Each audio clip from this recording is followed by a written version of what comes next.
একটি সুন্দর জাতীয় নির্বাচনের জন্য রাজনৈতিক দলগুলোকে আলোচনার আহ্বান জানিয়েছেন প্রধান উপদেষ্টা ডক্টর মোহাম্মদ ইউনূস।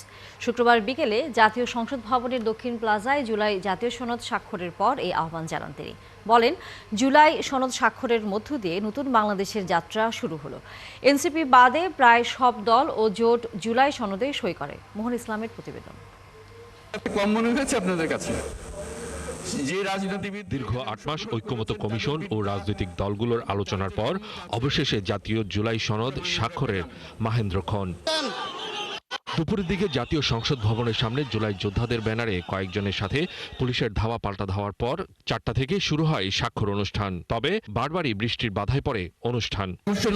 এমন প্রতিকূল আবহাওয়াতেই বিকেলে জাতীয় সঙ্গীতের মধ্য দিয়ে শুরু হয় জুলাই সনদ স্বাক্ষর অনুষ্ঠান।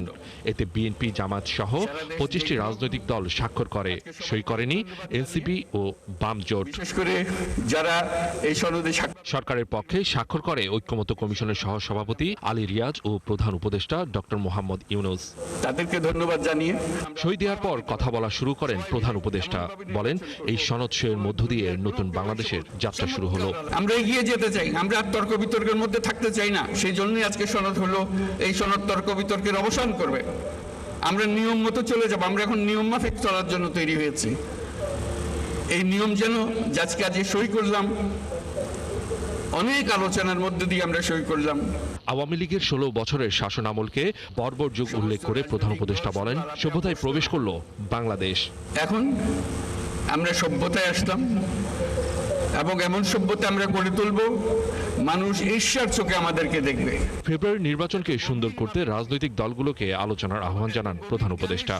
ঐক্যের সুর দিয়ে আমরা নির্বাচনের দিকে যাব। ফেব্রুয়ারিতে নির্বাচন হবে এবং এই ঐক্য যেন বজায় থাকে।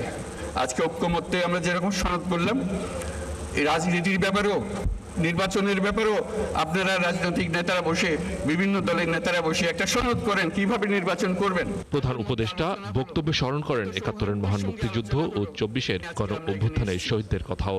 যারা এই অভ্যুত্থানের জন্য প্রাণ দিয়েছে, রক্ত দিয়েছে, তাদের কাছে স্মরণ করি।